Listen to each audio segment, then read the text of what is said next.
I am a child of the 80s, and like many of my generation, I did have a waterbed. Now, somebody at school said, all you really have to make wine is like juice and yeast and a kind of a warm area to activate it. Yeah. I thought, well, I can do that. So I bought some, apple juice, pasteurized apple juice, and a little bag of yeast, and I put it under my waterbed because it's heated, of course. In the waterbed or under No, the water? Okay. Yeah. I'm like, I'm making wine. That's where I thought he was going with it too. Hey, you guys want to go to the Mariana Trench? Let's go take a little casual walk. Casual stroll. Like Jason Statham in that last shark movie. They're at the bottom of the Mariana Trench, and they're not. Well, he's pretty tough. It's called the Cultured Club, and Boy George is our icon. So if you want to be cultured, join our Cultured Club. It's a lot of fun. It's a very low investment, kind of low risk club. You want to hear the specifics? The minimum investment actually is only 6 bottles twice a year. I always tell people if you can drink 1 bottle of wine a month, it totally is a no-brainer. You get 15% off of everything that you buy, including those 6 bottles.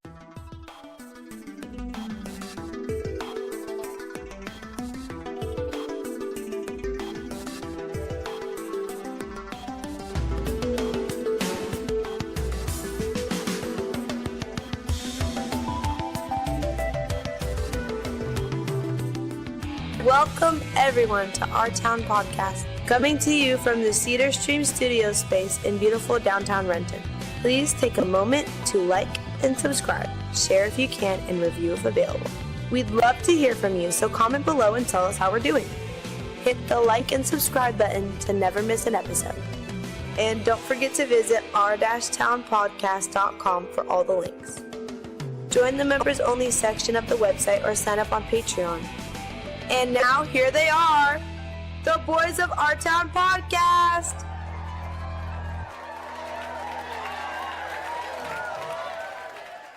Between the earth and the sun, so stuff doesn't have to be constantly adjusted against gravity. It's called Lagrange.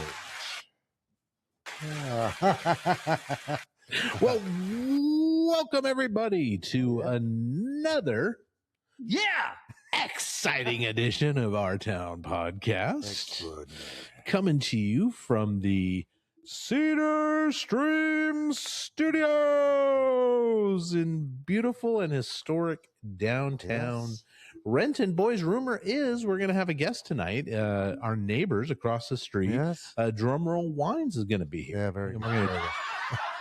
Not laughter, applause. There you go. We're going to label those. Yeah. At least color code them. Color code. They're going to come in and talk about what they do and their fabulous wine and their dedication to the Renton community. Yeah, it's fantastic. So, looking Look forward to it. in the meantime, boys, if you're not feeling safe tonight, if you drink too much wine, whatever it is, I had to clear my throat. Tonight's safe word is 3-hour walk. So just yell out 3-hour walk. We'll stop this here program and check on you. You folks can do it at home. Just yell out 3-hour walk and hit pause. Go take a milk bath.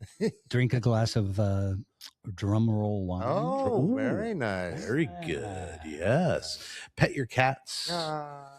Take your hamsters for a walk. Yeah. Have some honey toast. I don't know. Yeah. And then hit play when you're ready to come back and join us. Absolutely. And that's because, boys, I found out today that if a person was to be able to walk up to the less than breathable atmosphere where you can't breathe anymore, which I think is 35,000 feet, it would take you about 2 to 3 hours walking casually to get to that height. Wow, because it's only a couple of miles. Well, it's like 35,000 feet is where the air is rarefied. Yeah, where it's rarefied. Yes, I can tell you from experience that just walking up Mount Rainier, there's no casual walking at all. You are struggling. Maybe they'll put it in an escalator. Yeah, please. One of those tram things at the airport you stand on. And likewise, if you were to walk to the bottom of the Mariana Trench. Similar, 2 to 3 hours. It's like 36,000 feet. So Wow. I mean, it That's really a pretty doesn't small window, seem really. like it's that far away. Atmosphere is not that big. Yeah. Hey, Yeah. you guys want to go to the Mariana Trench? Let's go take a little casual walk. Casual stroll. Yeah. Like Jason Statham in that last shark movie. They're at the bottom of the Mariana Trench, and they're not. Well, he's pretty tough. He's got lead in his boots. I don't know. Yeah.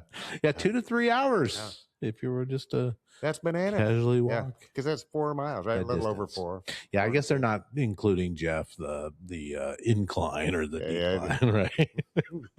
Yeah. No. And Not the at air necessary And the air on both necessary. parts. Yes. Yeah. Yes. And just like they say, the living soil is like an ocean, right? The majority of life is in the top 6 inches above That's true. those, Yeah. right? Yeah. So it's very, very tight windows for living. I mean, sure, atmosphere goes further, right. But not the part we need. Yeah. Have you guys ever been up on like Mount Rainier, gone up to like, I've gone to Camp Muir, yeah, Camp Muir? and in the Himalayas, I was fortunate enough to get up pretty high. Okay. Yeah. And how was that? It was gorgeous. Oh yeah, Wow. I was young, so How are your yeah. lungs? I was doing okay. I was pretty healthy at the time. Okay. When I did Camp Muir, I was just a couple of years ago, and I was older. Yeah, yeah. What's the elevation there? I want to say 11,000. Okay.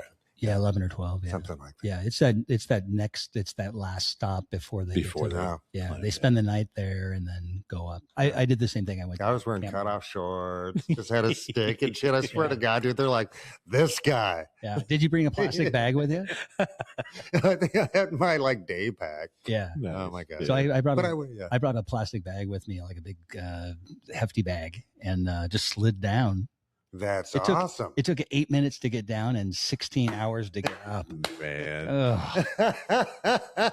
And every Worth step every was, step. every step was an absolute nightmare as you got up farther and farther. You're like, Mm, oh, yeah, you're great. struggling Yeah. for air. And, Yeah. Was that Camp Muir too? Mhm. Okay. Yeah, that's. I haven't been to the top, but No, I'd like to I would too. before I die. Yeah, But, that'd be great. and people do. Older people than us have done it. Oh, sure. yeah, The- yeah. I think the family of who's the big family that The Whitakers. the Whitakers. Yeah, The I know that. Whitakers have been putting on expeditions up there for Mhm. decades. Yeah. Jim Wickwire, old family Mm. friend. He's a mountain climber. He has, I think, climbed every major peak that there is. He's got to be in his 80s That's pretty at this cool, point, man. late 80s. Yeah, But yeah, he's written yeah. a couple of books and Why I did it. yeah. Because it's there. Yeah, 'Cause guy it's- guy yeah, had like 12 fascinating. kids too. I mean, Yeah. he's one of those. Well, that's why he did it. capital. He's like, my house is loud as fuck. Honey, I've got to go on I'm a out. 3-year expedition Yeah, to yeah, Mount yeah. Everest. It's I'll like I see ya. can sleep. These loud ass kids. Oh my goodness. Allegedly. Allegedly. Boys, let's talk a little time capsule. Is there anything Yeah, you'd like sure. to throw into the time capsule this week and Yeah. bury it for 20? Mike, you want to go? Or Well, I'm stoked on that. The new Quasar hunting space telescope, the Roman space telescope, because it's 100 times larger field of view than the Hubble. And the Hubble's been magnificent, right? I'm not mad at it. But this thing is just like, it's an infrared, kind of like the James Webb, but more specialized for this. And quasars, I didn't really know much about them, but I kind of did a medium dive on them this week, and it's just bananas. Bananas. The amount of energy in these things is just bananas. And the idea that humans, thanks to Einstein mostly, can decipher and kind of predict these systems, these massive, I mean, space bending systems, dude. And we can figure it out through mathematics, reason, and talking to each other, language. That's how we solve these things, yeah, right? It's fantastic. for sure. Yeah. So I'm really happy we're still curious enough to invest in these kinds of things, right? Yeah, for sure. What was the Oh, Charles, hold on a second here. I thought I was doing something good. Oh, hey. it's still not me. No, we need Charles. He's the What was the Hold on, Charles. Hold on, what Charles. was the thing that you were watching? well, it started with Star Talk, which I really enjoy. I listen to that while I'm at work, so I don't go homicidal.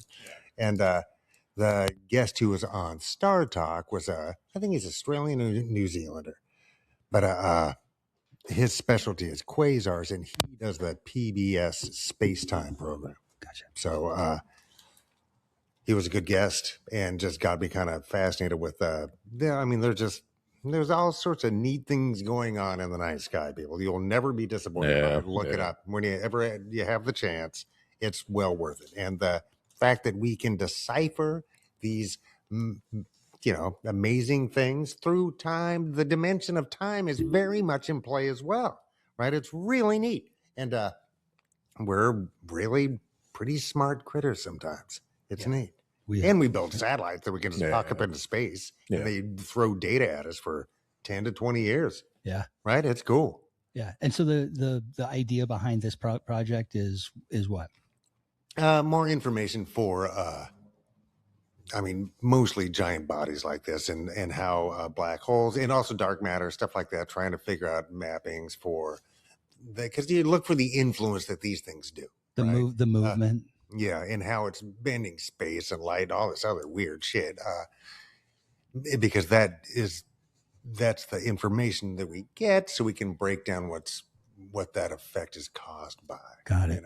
Yeah. Just I heard something from Neil deGrasse Tyson recently where the amount of information, the ease at which we can explore outer space is much different than what we can down in the oceans. So oceans are like maybe 30% mapped or whatever. There's a lot of vast resources within the under the water, but you can't get there because there's so much pressure. There's one atmospheric pressure where we're at right now, and then you go up into space. There's no atmospheric pressure, right? It's still a hostile place, but in different physical ways, and it's easier to have lightweight metallic and plastic objects up there than it is to have lightweight metallic and plastic objects deep. Right. But that explore that human existence of wanting to explore, right? We really want to know what the hell's going on out there. Yeah, I think it's cool. It's very cool. And that's the case, and that is why we made mythologies. Why is right? So we can have an answer to our origin story, et cetera. What does it mean when rocks fall out of the sky and all these other kinds? And we want to know, and we also want to have an explanation. So, but I think it's neat, and science is always expanding, right? So it's not like it's cool. It's just a really good lesson for what humans can achieve. I think it's really neat. And what's this? Yeah. What's the name of the telescope? It's like the Grace Roman telescope. It's named after somebody. Okay, and it's like 100 times more powerful. 100 times its field of view is 100 times that of Hubble. Okay. And Hubble's brought back a lot of data, period, but a lot of really good data. Sure. This is, again, just like the James Webb, this is in infrared. Got it. So that way dust and, gases and stuff like that don't get in the way. Right. It's looking at heat, and then we just break down what all these, spectrums of heat and mean. color, right? Et cetera. But then also you're noticing, gravity flaring and all these weird phenomena that happen on these larger scaled dynamic events. Yeah. You know what I mean? It's cool, man. That's very Quasars are so big. It's bananas. It's bananas. Superman might struggle grappling one of these things. It's just bananas. Yeah. Man. I think if I had another kid, I'd name him Quasar. Oh, Quasar. Quasar. Yeah, and there's like laser stars, there's magma stars, there's all sorts of crazy. There's a lot of stuff going on up there. It's really neat. Yeah. It's really neat. Yeah. Very cool. I do recommend like Star Talkers. Because it's very digestible. Yeah. He gets really good guests on there. Neil deGrasse Tyson. And Chuck Nice, both. They're really good hosts. They're great hosts. And they have good guests, and it just makes it edible. Yeah. I think we need more of that in our lives. Yeah, for sure. Quasar rock bottom. Yeah, it's cool. So this telescope, the data we'll get back from and they're incorporating and able to, because it all gets digitized, and then you can hire an AI instead of a grad student to dig through it to look for patterns that you're curious about, right? Right. And it can probably find patterns. That's the server farms that we need, right? Yeah. I'd rather have data like that in there than like where I've been. Right. Right? I don't want to spy on my neighbors and have that roasting in a data center somewhere. I want to like explore the heavens and share that with my fellow humans. Yeah. And put that on that. If you got to burn electricity, that's a much better use of it, you know? Absolutely. Flock off. Take water from salmon hatcheries. Oh, yeah. What was it last week? Like, could I have some more salmon? Yeah. I just need a little drink. Yes, because salmon have British accents. Yes, they do. Mike, did you say flock off? Flock off. Yeah, flock cameras. Yeah.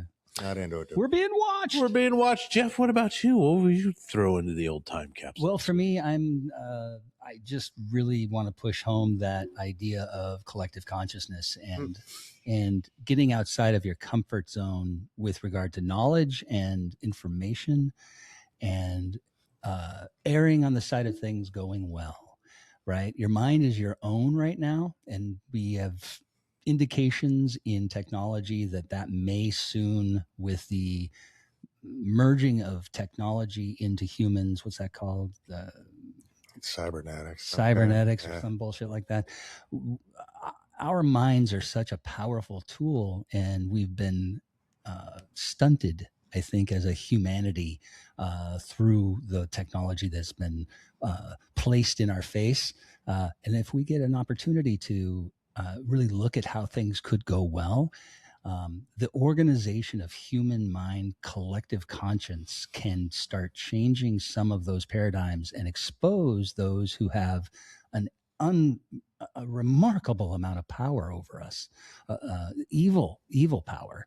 And I want to let everybody know that there is good and evil, and that evil always loses to the light, and the light is the guiding path of our existence.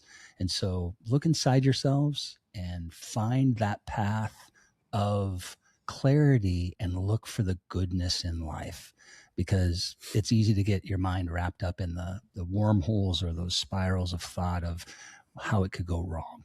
And so use your superpowers for good, people, and take every opportunity to reach out to your neighbor, to the person walking down the street, pick up a piece of trash, do just the smallest little things every day to get your mind thinking about the beauty of this world. And I believe that with that collective consciousness, we will overcome some of the daunting evil that is pervasive in our world. Yeah. Nice. Well, that's all I got. I'm kind of giggling because I love your messaging, but my whole time capsule is the opposite. Chicken Little is the trombone. Mwah, mwah, mwah, mwah. Yeah. Chicken Little running around. The sky is falling. Yeah. Because man, I'm just getting battered, Jeff, and I don't know if this is gonna happen, likely to happen, definitely gonna happen, this stuff, but it just seems to me like humanity is in a really precarious situation right now, more so than we ever have been. And I know we joked a couple of weeks ago, this is the most important election of our lifetime, but I think we're just on like this precipice that if we don't pull our shit together and pull back a little bit and figure out ways to fix this stuff, because you always talk about, Mike, what do we got, 20 40 years left, you know? What? Oh, maybe but right? Before climate cataclysm, because remember, life works through synergistically and giving back and back and back between cataclysms. This is just a self-wrought cataclysm. Sorry. So we all know right now we're in a somewhat dire situation when it comes to inflation. And I don't feel like it's going to get better. In fact, it's probably going to get worse, because nothing's changing with the gas and diesel situation. Wow. Yeah. True. Good points and bad points on that. But the problem right now is that inflation is skyrocketing. Not just gas prices, but everything that has to get delivered to your grocery store for you to go pick it up. Toilet paper, based on cleaning products, shampoo, whatever, ass wipe, whatever. Everything is going up. That's the logistics system. That's the logistics system that exists. Diesel prices are not going to go down. Fertilizer, way up in price and harder to get for farmers, right?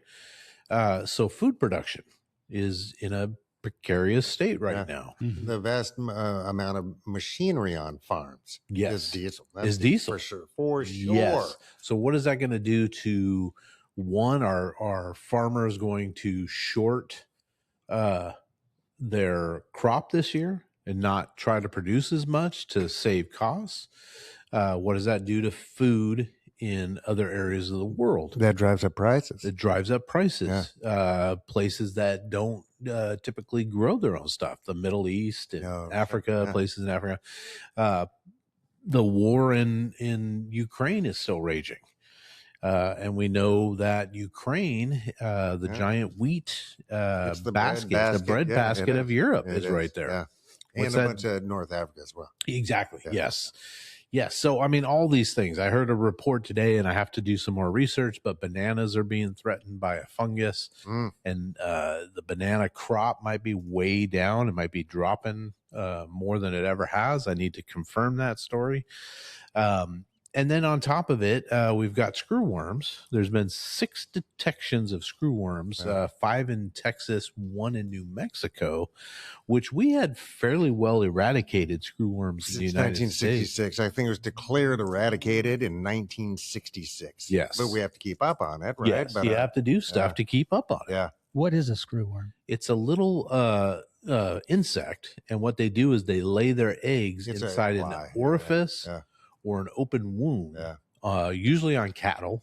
It could be pets and Humans, anything. Yeah, mammals. And the screwworm larvae actually feed off of you until they're ready to, or feed off the body until they're ready to. But you can't eat that meat. That meat is gone. Well, what kind of attitude is that, young man? Yeah, just cut it off. A little extra Just protein. cut that part Yeah, off. man. Yeah. But then immediately the regime blames the past regime. Right. No responsibility taken for none. changing, not Right. believing in science, Right. and not really caring because the billionaire class is not eating contaminated meat. Right. Yeah. Guess who would be? Yeah. Mhm. Right? Yeah. It's like, When man, you're eating McDonald's, yeah, dude, It's it's not- not cool. it's It's not gross. the world class steakhouse. It's the Yep. Yeah. And then again, it's going to raise. I mean, beef prices have gone way up in this past 3-month period. I think What's it's it the gonna do to- smallest cattle population right now there has been. Is that what it is? Because they're Yeah. trying to drive up prices, right? Yeah, because we've been convinced that the capital will do everything except pay people. Yeah. You know what I mean? Yes. It's like, so drive down food price, drive them down, and then have to pay the taxpayers help to supplement that. Same with cattle industry, same with all of these other industries. It's like, drive down the cost, don't lift up the consumer. Right. If you just lifted the consumer, you wouldn't have to drive down the cost. Right. You're trying to artificially Yeah. drive it, Well, yeah. because that allows for a higher profit because the taxpayer Yes. subsidizes it. Yes. Right. So that's how those industries get all those freebies, right? Mhm. Yeah, but we don't call it a freebie or a Yeah. giveaway, No, right? don't call it that. Partner all of what I just said Yes. with a super El Nino, which is predicted for this year. The last time we had a really big super El Nino was 1997, and that brought about billions of dollars in damage throughout the world from heat waves, flooding, droughts, tornadoes, wildfires, you name it. Bummer.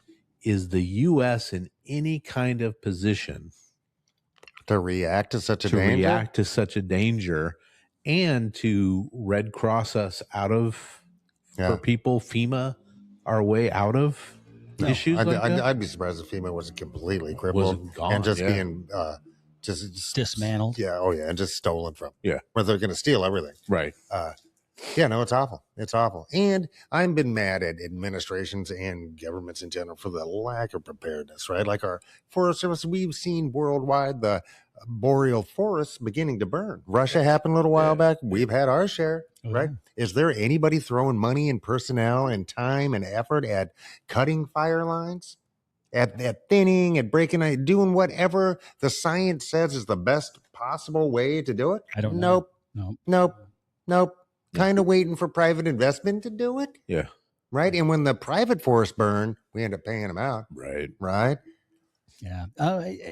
Global weather changes and that sort of thing. I'm a little conspiratorial on that with regard to weather modification. Weather modification is a science, and it's been done where the system's too big. It's a huge system, and if you're trying to change the weather patterns upstairs, right, by pushing thousands of watts of energy up into the ionosphere. Like the HARP type thing? That sort of thing. Yeah. And those are just the ones that we know about. Sure. But I don't know if we have to look at that when we can just look at the trillions of tons of coal that we purposefully burn. Sure. That's the weather modification, right? Well, Because we just discussed that the atmosphere is only 4 miles high. Yeah. The breathable atmosphere, the thick, dense stuff that holds that shit to us. Right. All that soot, all that trillions of tons. Yes. You know what I mean? HARP, I don't really understand, but well, it does have. I don't think it's even necessary. Well, I think it is necessary if you think about power struggle, I believe that there's a power struggle within. If you have that capacity to shove the ionosphere up in one section of the earth and you watch, and you've got all the global satellites to be able to manage the data and see what that had an effect. Did that create a tornado over here? Did that create a hurricane here? Did that create a drought here? That sort of thing. So if you have that capacity and that knowledge of how to change the weather, which is a part of, using good and evil, right? You could use it for good to get the weather to go over to Sri Lanka or whatever country needs water, or you could get it to create a more dynamic, specialized thing, but it can also be used for evil. And I think there is an evil aspect of the governments that utilize that can point to global warming as a real thing. And global warming is a real thing. I believe it to be true, but is it man-made, or is it just a cycle, or what is it? And it is horrible that we're out of these certain things and we're not getting along. We have no direction out of it. We have no direction out of it. None, zero. It's going up against a brick wall. We're heading to a brick wall at 100 miles an hour, and we have no brakes. And nobody's even got their hands on the wheel, bro. No, not really. Well, all of us in the back seat are like, Grandpa, wake up. Yeah. You know what I mean? And Grandpa's asleep at the wheel. Yeah. I think that's man. Was that from Vacation, where it's like they pan Griswold. from person to person. Yeah, and everybody, and then it's Griswold. Yeah. Chevy Chase is asleep at the wheel. Nice. Yeah. So I agree with you, Richard. Richard. You're now Richard. Charles. Dick. Yeah, I did inadvertently, subtly, subconsciously. No, and I'm not. I'm really not the kind of guy, because that's going to be, Chicken Little running around, like I said. But you're aware of it, man. All these things, if they all happen, what do we do with our lives? What do we do? It just Ebola's rising up in Africa. I mean, we're out of the WHO. Right, CDC's limited to whatever. They're just not going to believe in science. No, because all of them, just like they can make our health care expensive, they can ban abortion, all that, because that doesn't apply to the elite. Yeah. Mm-hmm. Yeah. They go and they get whatever health care they want, dude. Yeah. Right? Are you kidding me? Yeah. It's like, and it's been that way for some time. The Shah of Iran, dude, he came here. Yeah. Right? The Saudis for years would come here, but now I bet they all go to Qatar or something to get health care, right? Or something. Yeah. Shifted there. Man. Because we don't have that investment. Yeah. But Charles, you're not wrong. There's a lot to be concerned about, but the power of the mind, though, to just kind of equal that pendulum of fear versus hope is hard in a state which we're getting inundated with all of that. It's by design, right? These are all power structures for the worldwide elite corporations, mega corporations, or whatever, to come out on top. And there's a plan. I mean, I think the 2030 plan is something for everybody to look at, and it's a real thing, and it looks good on the surface. But when you look at the reality of what they're doing, it's about a control structure. And so if they want to reduce the planet down to 500 million people is what the plan is. 500 million people is what they want to reduce the population to. That's a lot of humans that are going to go hungry. I that think are going to get half killed. of those people have to be the people who inject Botox. Yeah. Because the other half want the Botox. Mar-a-Lago. But they're going to be out on your yachts while the tsunamis are crashing into the. Yeah. So they think. I just don't think. I think that's where Or in their greed blinds them into thinking they could really A, pull that off, and B, survive it, right? It's not, if Earth goes cataclysmic, they're not making it. They're fools to trick themselves into such a thing. Yeah. It's foolish. It's foolish. We need more voices at the table, Yeah. obviously. Yeah. Or the most progress we've ever made is when we've had the most progress that we've ever made by a long shot. What does that mean? Like it's since 1964, basically, Yeah. when more people could voice their opinions and publish their ideas. More seats The at most table. progress in all of human history. Yeah. Yeah. Right? Yeah. Accelerated beyond belief. It's like, but then the greedy weirdos just have to fuck it up. Yeah. Well, the Age of Enlightenment was a period of that time too, but not as on such a large scale that we have today, because we have 8 billion people on the planet or more, right? With access to information. With access to And cat videos. Yeah. But I think that's the power that we need to rely on, is the knowledge that there are these cyclical events that we can point to governments abusing their power and people believing that they have our best interest in mind when they don't. They do not have our best interest in mind. When they pull away some kind of a freedom that we have, they're never going to give it back unless we resist. So we have to resist and organize as people to push the pendulum the other direction. And that's not just through voting, but that's through other mechanisms that you've talked about. Yeah, and action. With regard to in general, action. Yeah. Right? And divorcing ourselves from the shitty systems. Yeah. Right. But people don't think there's a system available for them that's outside of that interlocking thing, where work is your primary thing, your weekend is something you look forward to, and then you die. Right? Yeah. That whole matrix needs to come to an end. The first step is truly believing that a better way is possible. Yes. Right. That's the first step. Because without that right. initial belief, then everything else is meaningless. That's right. Yeah. Whereas everybody like- is believing negatively, and it's easy to do. Charles, you're talking about that right there. You brought it out, and it is because we're it's doomed. so dynamic. Yeah. No, I'm not that guy. But, You aren't, but it's overwhelming. Just seeing all this stuff, it's like, man, we got to figure out a way to handle this. And we've talked several times on the show about taking care of yourself and your community. Yeah, 100%. Whether that's your neighborhood, your family, Whether it's whatever. family, neighbors, loved ones, you got to be prepared. band members. You got to be prepared to figure out how you're going to go forward when the fit hits the shan. Yeah. And no person is an island, right? Humans just aren't capable of it, dude. In rare occasions, you hear the guy who fell down the crevasse and survived. Or whatever. But it's like he wasn't born alone. He didn't. We're not alligators. We can't do that. So the more I can be independent of the worst of these systems, right? And somebody else is in a different aspect, then we just share those different aspects, right? Right. And so on and so forth, and so on and so forth, and so on and so forth. Because that's what we do in a civilization anyway. It's just kind of like guided by the greediest of us right now. Right. So we just have to do it in a different form, bit by bit. And is that we talk a lot about entropy, and I really love that idea. It's not until recently that I've gotten a real clear picture of what entropy really is. But that's kind of what you're talking about. The evil structures that are in power that the rules don't apply to them.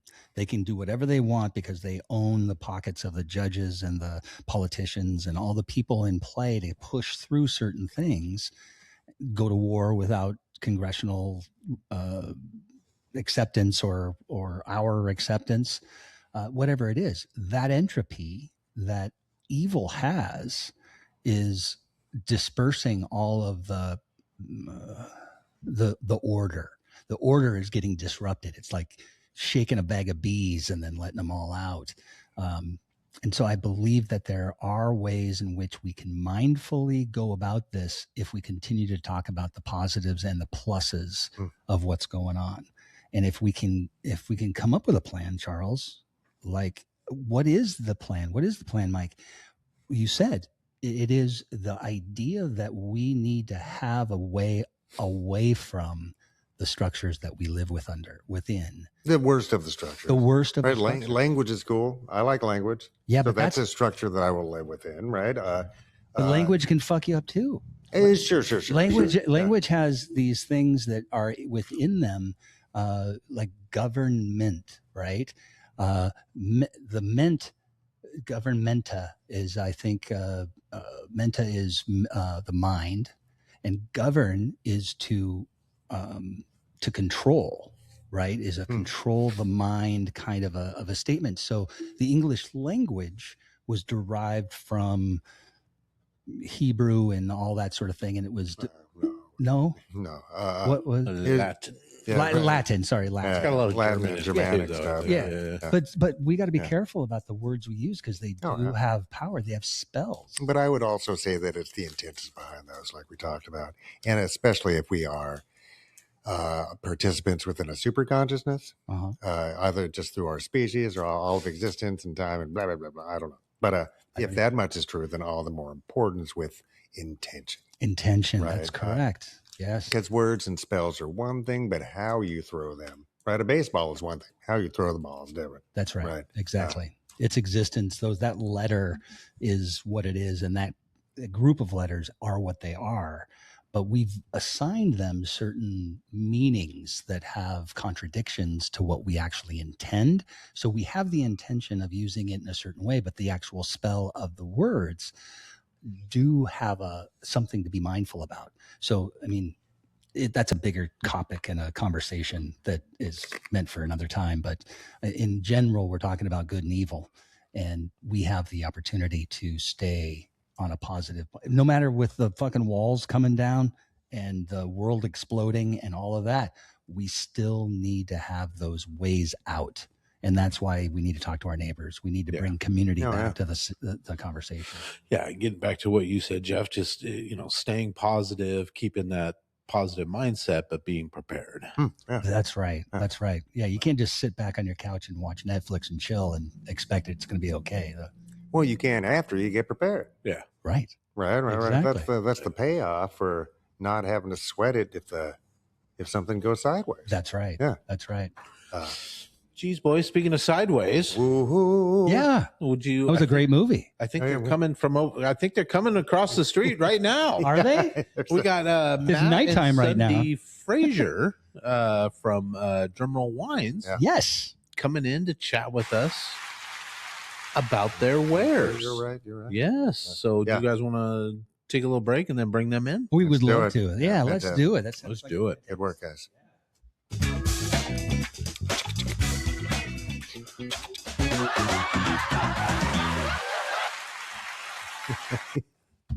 Nice.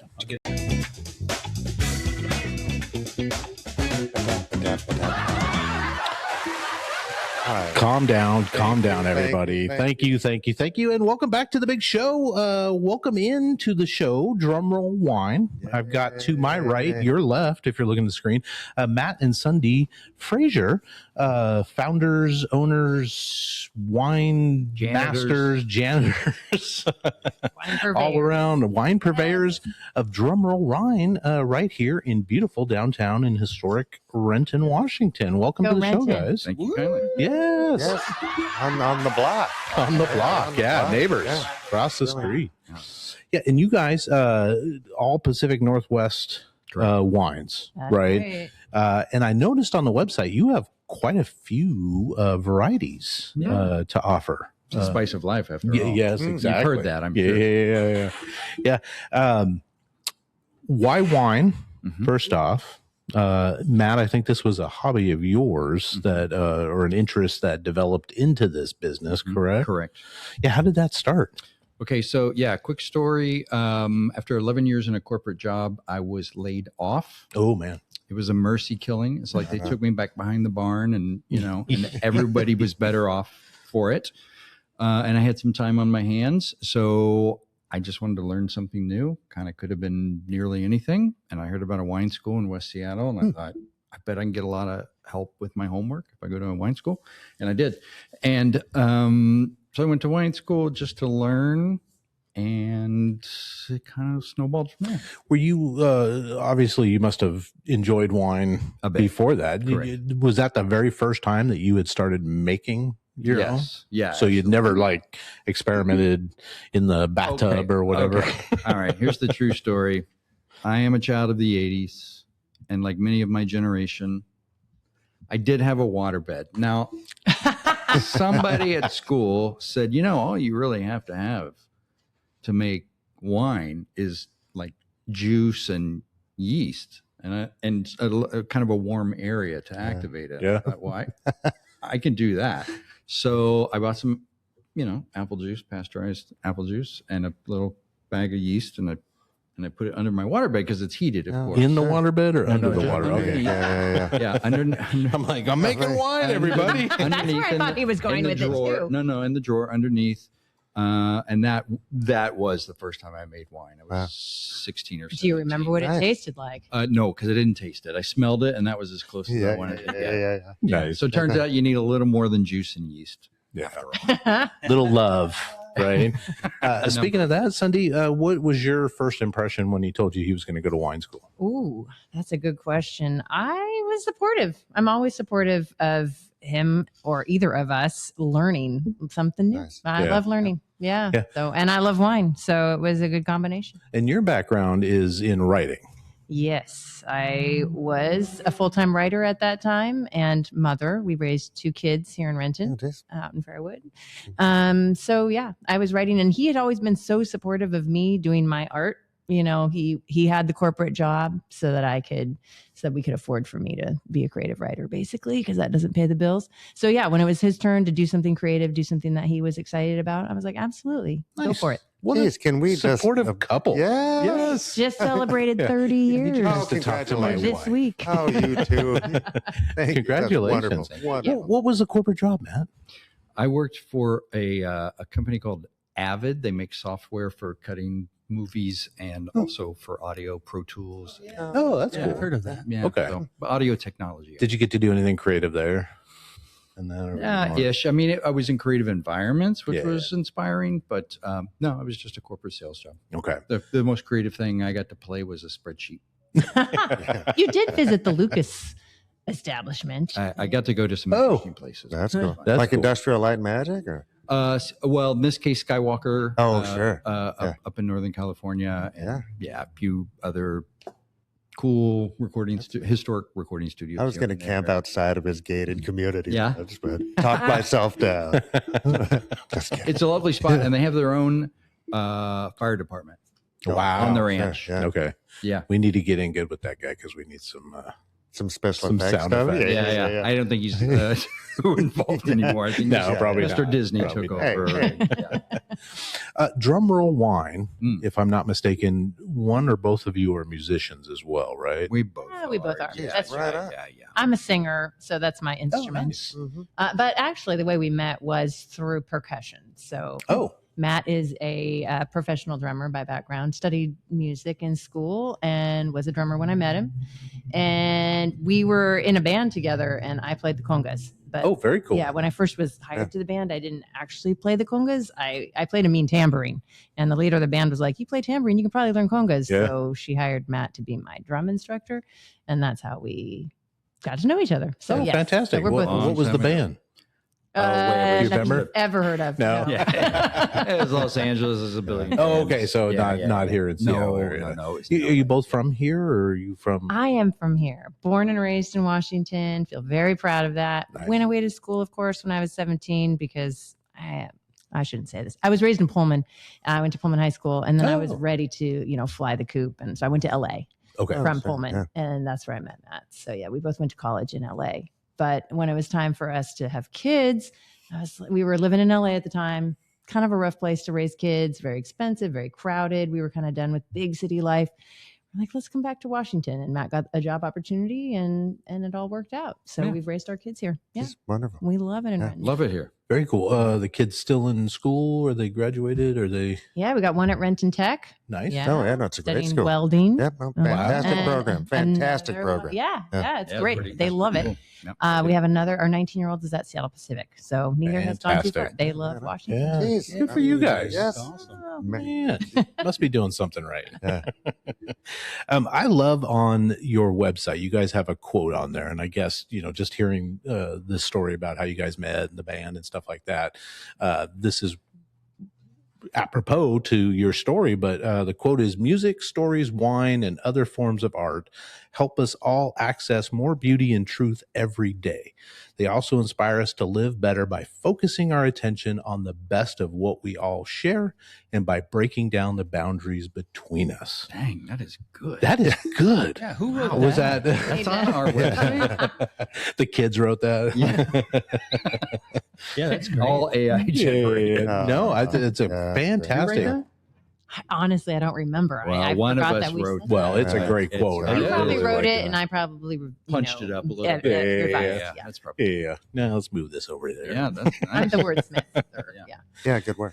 Yeah. Is it every day? Because you guys have been in business for how long now? Well, we've been making and selling wine for about 8 years, but we've been in the tasting room here in Renton, just across the street, everybody. Yes. 2.5 years. 2.5 years. Yeah. October Congratulations. 23. What did you guys do before the tasting room? Were you in local establishments, grocery stores, markets, stuff like That's a that? really good question. Yeah, why don't you answer that one? So in December of 2019, we were pretty hot to trot on a space down the street here to open up tasting room. December 2019. Yep. And it didn't work out, and I was really disappointed. And then March of 2020 happened very shortly after that, Yeah. and we felt like we'd kind of dodged Yeah. a bullet. Yeah. So our whole business model, I guess, early on was pretty much determined by the pandemic.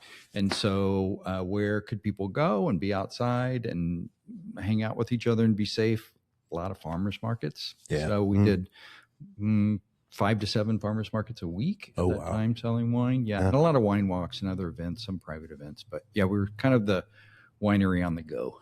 Yeah. Nice. Bringing the wine to the people. Yeah. Yes. So grateful for wine walks. Did- They're like a great way to get our wine out to people and our name and, make friends.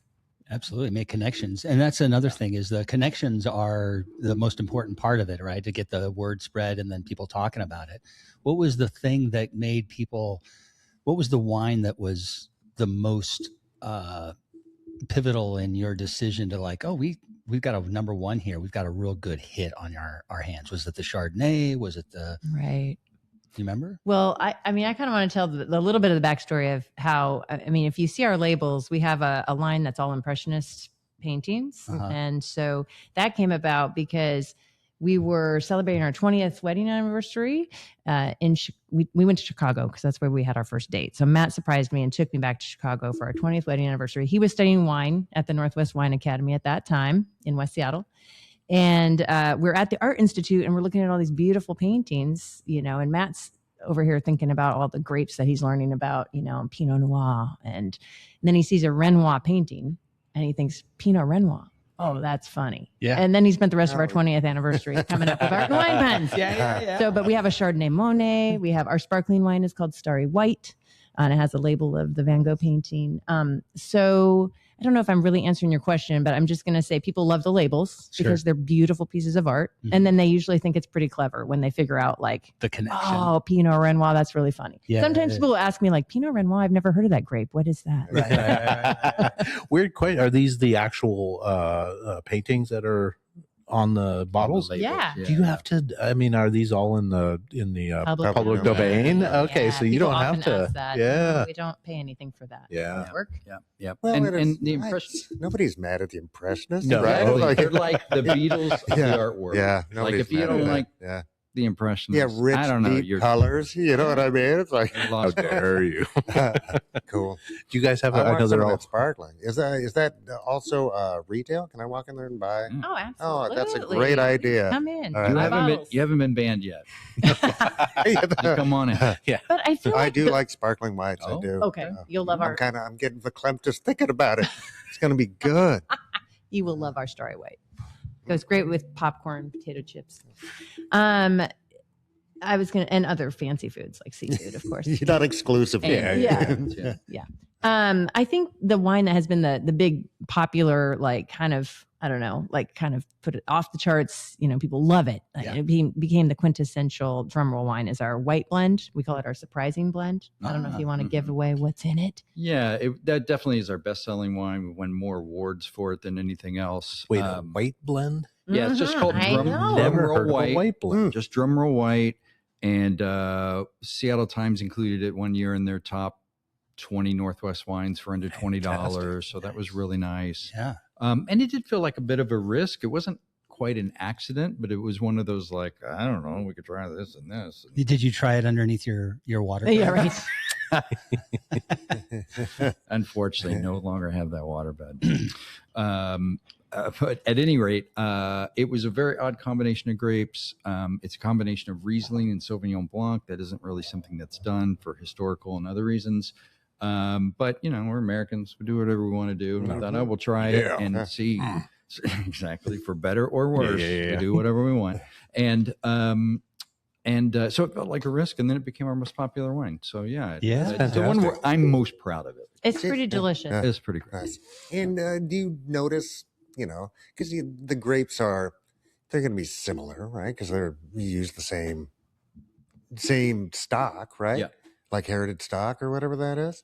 Yeah, from the vineyards, we typically are kind of zeroing in on the same vineyards. Does it change year to year with weather? It does. But not to such a degree that it changes the wine in the end. The honest truth is that right now we have good vintages and we have great vintages. Oh man, it's a great time to be a wine drinker. It Right really on. is. Yeah.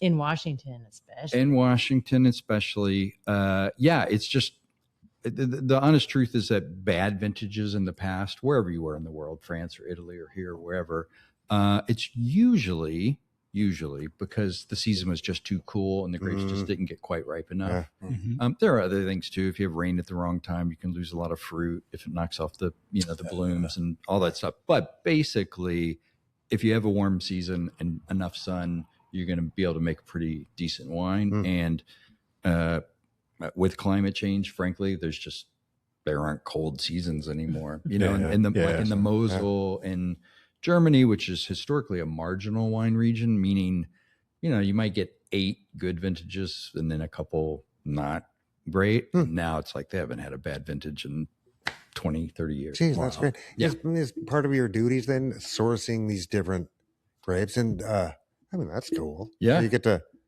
and so that's just part of the lore of It's the just part industry, of as the know thing, yeah. that these. That's cool, man. Yeah. I like- Are you guys doing the same varietals every year? Are you seeking constantly to come up with something new, or do you sort of accidentally fall into something like the white blend? Yeah. We're expanding slowly. There's nothing that we're doing currently that we'd probably not do again. It's more like, just trying to grow the representation without overdoing it. Yeah. I mean, the wine industry is owning running a winery, horrible for cash flow. But we're like the only industry I know of that intentionally ages our products. Everybody else is like, get them off the shelf, get them off the shelf. Yeah. And we're like, nah, we're not going to sell that to you yet. We're going to get back to us in 3 years and we'll make this wine available. So what that means is it's just typical. Every winery has a lot of money in inventory. And so we don't want to go, too crazy too fast. But I think when we see an opportunity, we don't grow any of the grapes. And when we see an opportunity for sourcing something that could be fun and exciting, we take it seriously, at least. Where is the primary source of your grapes? Right now, we pull a lot of fruit out of the Yakima Valley around Sunnyside. Yeah. We do make 2 Pinot Noirs down in the Willamette Valley. We have a winemaking partner down there. He's also the farmer. He makes wine for his own brands. He works with us to make a couple wines for us. That's the Pinot Renoirs. Yeah. So we have 2 of the 2 Pinots. So there's a couple different sites, but in Washington, it's mostly around. Anything out of the was it the Walluk Slope or anything like that? We have in the past, for Yeah? sure. Yeah, Okay. we've had some cabs come out of there. Right now, our cab is Horsehaven Hills, which is a little farther out Prosser. from Prosser, there. But yeah. Walluk for sure. It's a great spot. It is. It's not even up and coming. It's been Oh, it's going solid. Yeah. great. I mean, they're pulling up apples and cherries and putting in grapes all over the place there. Yeah, Wild Lake Slope is really great. And then just north of there, what we call the Ancient Lakes region, kind of around the Gorge Amphitheater, is also another great region. That one's kind of more of a white grape zone, Riesling, Chardonnay, and then Wild Oak is kind of more bigger reds, Cab Sauv, that sort of thing. Yeah. And I have to just insert real quickly. I mean, Matt talked about aging our product, and that is true about the wine industry in general, but all of our wines are pretty like friendly right now. Pretty much all of them are on under screw top. So screw cap wines. Part of our philosophy is we want wine to be accessible. Like people can tend to be kind of intimidated by wine and think, oh, I don't know what a good wine is. And like, I don't know how to take that cork out, but it's like, no, we want people to realize that a good wine is the wine that you enjoy, and just wanting to spread the wine love, help people to find it, access it, enjoy it. It's not just for, the 1%. How much do you contribute the idea of that social interaction, that the energy you guys bring to the table, and that confidence and that approachability? People need to have that comfort to be able to approach a wine, right? To approach the idea of drinking wine. Yeah. And it's such a beautiful thing to open a bottle of wine and present it with everybody and share a glass of wine together. It's such a, what is that?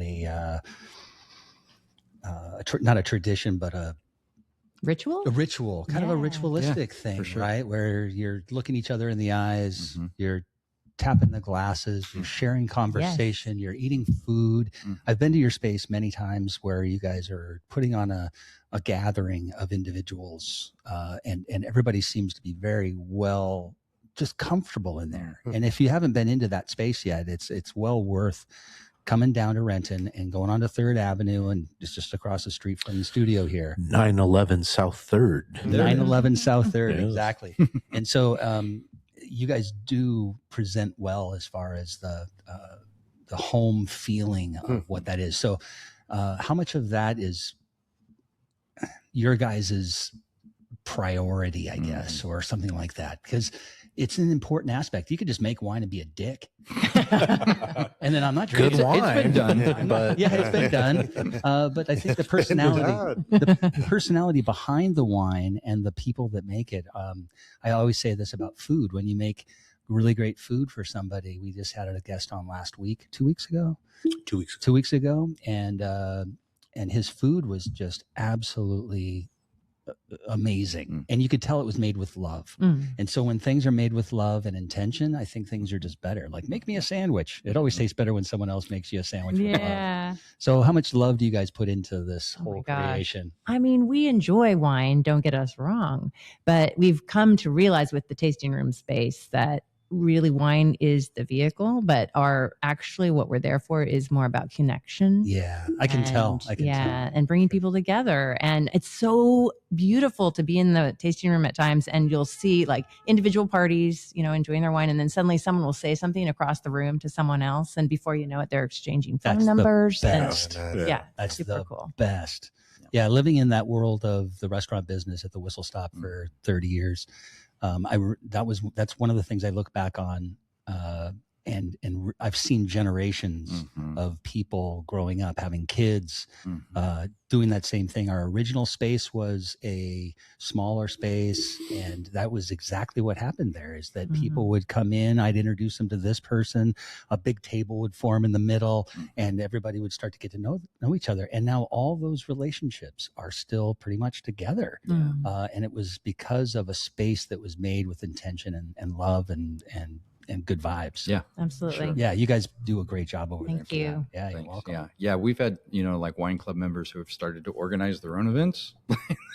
Sure. Like we don't have Potlucks. anything. They just call each other now, and so it's been a nice place for we don't have a lot of places anymore where people can meet folks. You go to work, and I guess your coworkers, and then you come home, and so we like having a spot where people can come and make friends, or just come in and be an introvert, and that's cool too, and enjoy your moment. Sure.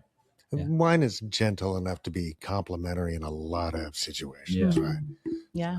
And it's not so demanding of your attention, right? It just kind of, it helps with what you're doing. Yeah. It relaxes people. It opens people up. We've had a Spanish conversation meetup. It helps you speak another language better. That's a great idea. It's not just louder and slower. This is Maybe good eventually. wine. Where is the bathroom? Man, right. talk about your wine club a little bit. Yeah. Okay. Well, it's called the Cultured Club, and Boy George is our icon. Get it? So if you want to be cultured, join our Culture Club. But it's a lot of fun. It's a very low investment, kind of low risk club. You want to hear the specifics? So is it a come pick up your wine, or do you mail it? Mostly come pick it up because everyone's in the local area. Yeah. So, I mean, the minimum investment actually is only 6 bottles twice a year. Oh. So I always tell people, if you can drink 1 bottle of wine a month, it totally is a no-brainer.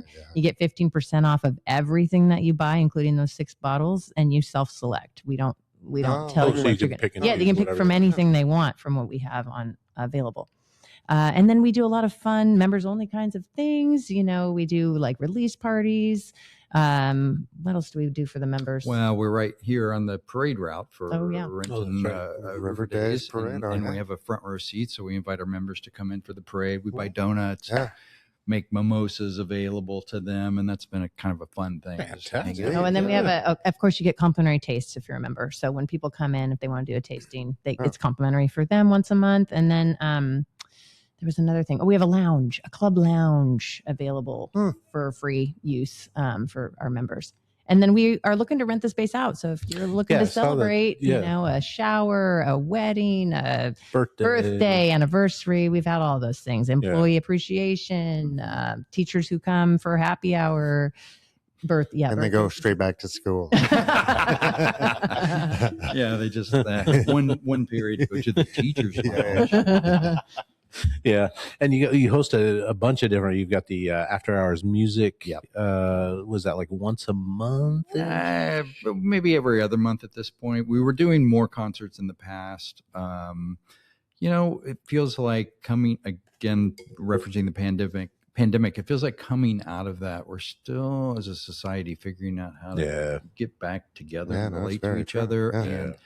And people call it the K-shaped economy now. I don't know. Well, no, that's very real. Yeah. So you can sell, $500 tickets to the Rolling Stones all day and all night, although that was the Kinks, I think. But anyway, but to sell, 40 tickets for a really great, solid local musician at $15 each is certainly really hard. Oh yeah, because people can just stay home and watch Netflix instead. Right. Yeah. So the pandemic really changed a lot of habits. Yeah, right. A lot of habits. It really a good way to put it. Yeah. So we're still figuring out how to promote events. I feel great. I mean, we've had Celtic music and music from Argentina, and just so many. We got a flamenco lady. Yeah, I was going to say, have you ever had a flamenco group in with dancers? Because that would be awesome. All right, they're really good. Yeah. Oh yeah. We were talking about a particular. It's Oleja flamenco. You need talent. We got talent. We'll introduce you. Is the talent in the room? Well.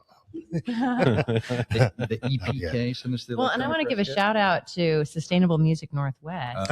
You know them? Have you had them on the show? I don't think we have. have. But I'm writing it down. Awesome organization, Sustainable Music Northwest. We've partnered with them a couple of times now. They basically are an organization that is doing, getting grants to pay musicians union wage. So they pay the musicians to come into community spaces like ours, or maybe like do a block party or whatever, a senior center, and provide music for free. So it's just free to the community, but the musicians get paid. The musicians are getting really respectfully. Oh, that's fantastic. Yeah, that's fantastic. Yeah, and we just open our garage door and have the music right there. Yeah, and that's great. That's been great. really fun. That couldn't be better. Yeah. Nice. And then you do, most probably because you're a writer, you do the writing workshop kind of things. Like a writing group that meets once a month. Last Wednesday event every month. You're welcome to come. Anyone out there who writes. It's just really informal, but everyone just brings their computer, maybe your earbuds if you need to focus in, and just writes for a few hours. And then you can have interaction as well, because writing is kind of a solitary endeavor. So it is, but community. sometimes people need to be like, I certainly Yeah, you're a wouldn't writer call it too. writer's block, but once in a while you're like, I just don't want to do it right now, Right. But it helps if you to have that a community. structure, you come in. Exactly. Accountability. Yeah. Well, that too. Right. And wine. Yeah. Yeah, the wine. there's And wine. that. Yeah. Well, famously, All right? Oh, better yeah. with wine. Yeah. Drum roll, please. Yeah, you can be a good writer for a long time with wine. It's like you can be a good writer with whiskey, but not for a long time. Yeah. Tell that to William S. Burroughs. Yeah, Right. Yeah, well, Yeah, all of them. We've also had Good guys. comedy, so that's another yeah. thing. Yeah, Comedy shows? nights. Yes, Oh. Stand-up, yes, yeah, that's yeah. been fun. That's been a pretty good seller. Where do you do that? Or when do you do that?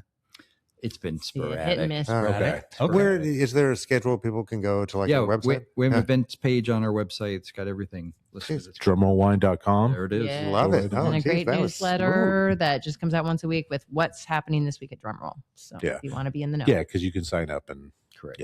easy to do for sure. Yeah.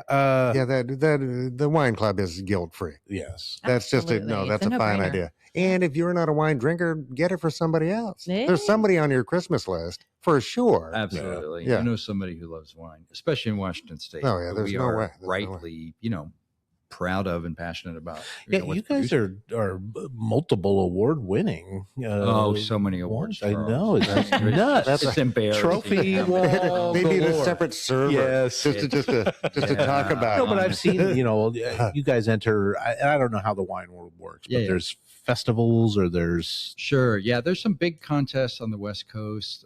The most well-known one is the San Francisco Chronicle Wine Competition. That's fun because you're competing, against a lot of California wines. But yeah, all up and down the coast, and then a few things on the East Coast as well. We'll enter those contests. Some in-state. There's a lot of folks who run contests in-state. They do a good job promoting Washington wine. It's in particular, so that's cool too. Yeah. Nice. With those festivals and stuff, are they focused usually on one variety than others, or do you go Occasionally, in? no. with, Usually, it's like come one, come all. Okay. Bring what you Do you have to bring? How much do you have to bring of? Well, one? usually, yeah, we don't.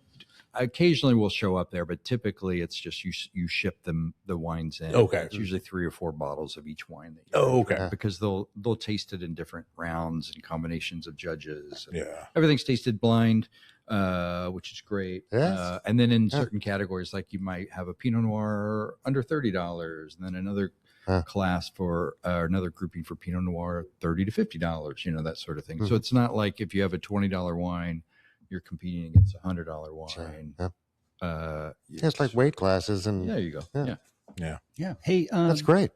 Is there a story behind the development of Drumroll Wine, the name itself? Yeah, we And how- talked about. They're percussionists. Yeah. Oh, shit. Yeah. We did. No, that's okay. Yeah. No, Sorry. there could be Hey, more let's- to that yeah, let's story. talk more Such a about good it. story. Never mind. We're going to go over it. There- over Totally and missed over. it. Yeah, yeah. He was, Matt was throwing around ideas. I the one I do remember was Leather Jacket. Can I say that? Yeah, sure. yeah. Leather Jacket was another one that Matt threw out there.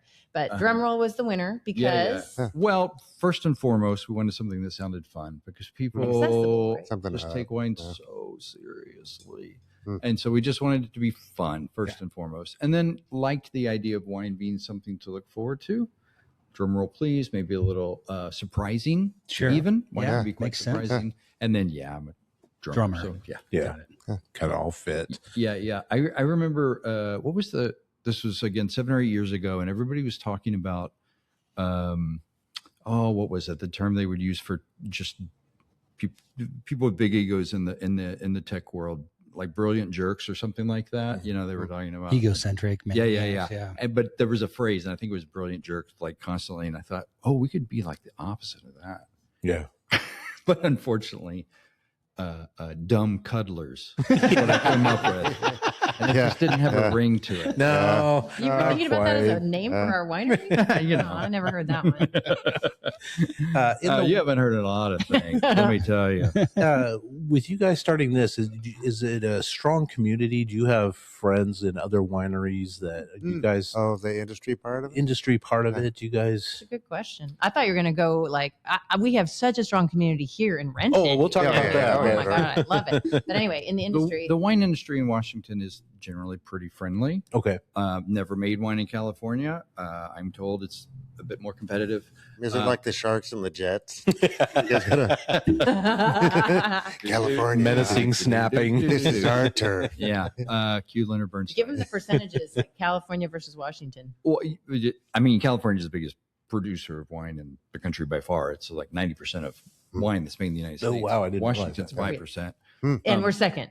Wow. Yeah, Washington's yeah. second place, but at 5%. Okay. So it's a much smaller industry. I think people really do help each other out. Mm.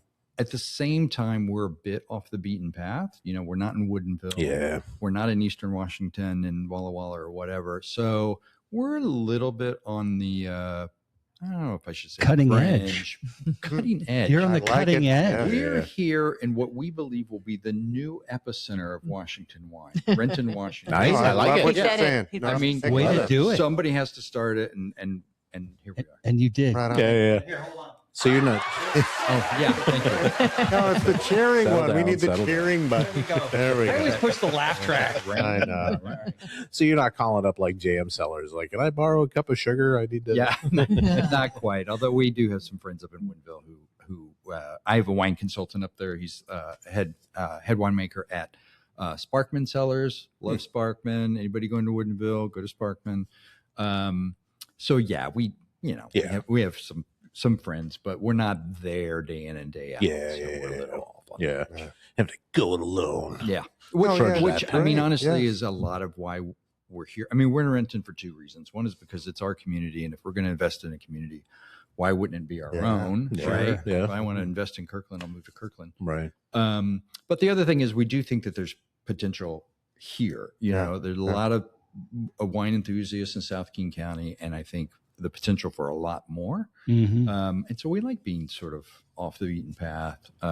If you're in Woodinville, it's so hard to stand out. I was gonna say, have you been to Woodinville lately? Yes. Yeah. Yeah, it's crazy. Great. Overwhelming. And, the and- number and- of tasting and rooms. harder and harder to get there. I mean, the 4 or Can't 5 find a doesn't place to get more park. available. Yeah. Yeah. Yeah. So you're trailblazers. No, and once you're in Renton, it's easier to stay in Renton. I Yes. love it. We have every possible Yeah. thing you could need. Yeah. Yeah. So, Yeah. and now, like really good wine. Yeah. Really good wine. Yeah. There you That's go. a great reason to stay here. Yeah. And it's Absolutely. wonderful I'm to staying. walk the mean streets of Renton and just pop in and have a glass of wine somewhere that There you go. specifically does that for. I mean, I do that in Leavenworth. Yeah. You know, you go to the little wine tasting in Leavenworth, Yep. sitting out in the patio and Yep. just checking it out. Wonderful. And you got those big garage doors. Mhm. And it opens up, and it's just wonderful. Just Yeah. fantastic that you've brought that kind of class to Renton. We often talk about how food spoiled we are. There's so many great sure. restaurants. So it's Yeah. a great date night to come down, grab a meal, Mhm. stop by. Yeah. Tasting room is open Yeah. We're- Thursday to Sunday. this Sunday. Yeah, we're okay? doing some summer hours. Yeah. Yeah. 2:00 every day. We open at 2:00 Okay. and close at either 7, 8, or 9. Depending Right on on. the Depending day. on what's And, happening. you're Yeah. welcome to bring food in as well. We have some, we've curated some snacks and stuff, but we don't have a kitchen. And I'm just going to say it. We don't have food, but I'm pretty sure we have the best wine list on the street. You do. You do? Absolutely. great. So go grab some food, bring it in. We'll pair some. Thank you very much. Yeah. We'll pair some wine with And whatever we you bring. Cool. do That's believe, great. Yeah. wine with food is better. I mean, it elevates the food, it elevates the wine. And we've done a lot of pairing experiences with local restaurants as well. So that's Oh, been a did you? super Okay. fun Yeah. thing. We did with Premier Meat Pies, an Sure, event that sure. people love. B&B. We most recently did rice and curry. Oh, nice. I don't Yeah. know what else we've Yeah. done. Yeah. Right.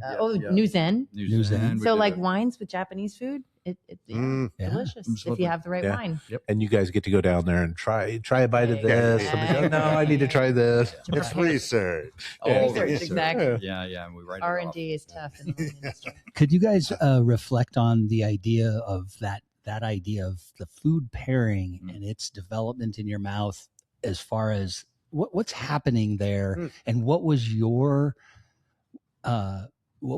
first Like experience, awakening Yeah. event where food got paired with wine, where you were just like, "Holy cow, this is amazing." This is Oh what my they were all gosh. talking about. This is what they were talking about. Any one specific that you can think of? I mean, one of the ones that just was off the charts amazing. I was already loving wine anyway. And this is a different class of wine, but port Mm. and Stilton cheese. Huh. So where do they have this? This is in Oh, England. this is a a very British thing. old tradition in Great Britain for if it's Christmas or Boxing Day or New Year's or somewhere. I don't know if you've ever had port. Yeah, Port is port, I love port. Is it a dessert actually, wine? Yeah, Okay, so it's a little sweeter. Yeah, Okay. and you have it with the sweet wine with that funky and very fruity sweet wine with that funky cheese, Mm. and it just balances. pretty Oh, amazing. wow. So it's kind of a Christmas. I'm writing that tradition. down. Oh, What's yeah. the name it's of a that Christmas cheese? tradition in Stilton. Britain. Yeah. Matt Stilton introduced is me to like the English version of Gorgonzola. Okay. So Stilton good. cheese is really good. Did we have ruby port or tawny port? I like ruby, but I'm into it. Ruby port. Yeah. ruby's All right. fruitier. So what makes that combination? What's going on in your mouth? Yeah, what's that the makes chemistry that? of Do you guys know that Well, part and of you it? can tell. What's your favorite pairing? Wine with food, I think, is definitely the best. So there's a number of things. Wine and food pairing is the analogy I like. I didn't think of this, but I don't know who did, so I'm giving credit to no one. But wine and food pairing is a little bit like cooking. Like when you first start, you're probably going to use a recipe. You're probably going to experiment a little bit, and then eventually it gets more and more intuitive. And sometimes you end up with this complementary relationship. Yeah. Like people will ask, okay, what should I like if I like a really buttery Chardonnay? Like, what should I pair with that? And the truth is, it's a little bit hard to find a pairing for that. But the complementary pairing would be like lobster, or go true decadent, mac and cheese if you wanted. So that's a complementary pairing. But then this contrast, Because they're both buttery. yeah. But this contrast of like very funky Gorgonzola Stilton cheese. or Gorgonzola A with a banging very cheese, yeah. fruity dessert wine is it's a little wacky, but it works so well. Sometimes the chemistry is like, for example, everybody knows like, oh, you're having steak, have a Cab Sauv, right? And what's happening there is that the tannins, that drying sensation from the wine is bonding with the fat and the proteins of the steak, and that kind of mellows both of them out. But another approach to that, and I mean chemically bonding, another approach to a steak, completely different philosophy, is like a high acid sparkling wine, like a champagne, because that acid, which refreshes your palate, cuts through the fat in the steak. And they're both great pairings, but totally for different reasons. Yeah. And in general, acid is what we rely on as a palate cleanser. The role of any beverage in a Because it'll meal break is to up cleanse your oils, palate. right? Yeah, exactly. Yeah. It'll cut through that kind of thing, and then the next bite is just as good because your taste buds. I want it all. Is that part of what you went to school for? A little bit, yeah. They, That was they definitely went into that kind of thing. Yeah, definitely. Okay. Yeah, absolutely. A lot of the science of. It was science light for me because I didn't do the science classes, but there are some more scientifically heavy classes, especially in the production. For Brett's 8,000 count to get out of that. Yeah, all sorts of stuff. It's neat. I think it's because any subject that's deep enough to have these different disciplines, right? It's Right. cool. Why Yeah, don't you want to be a part of that? Yeah, Right. Yeah. And for thousands and thousands of years, human race enjoyed wine, but we had no idea what was going on. Louis Pasteur solved the riddle of fermentation, but not until the 19th century.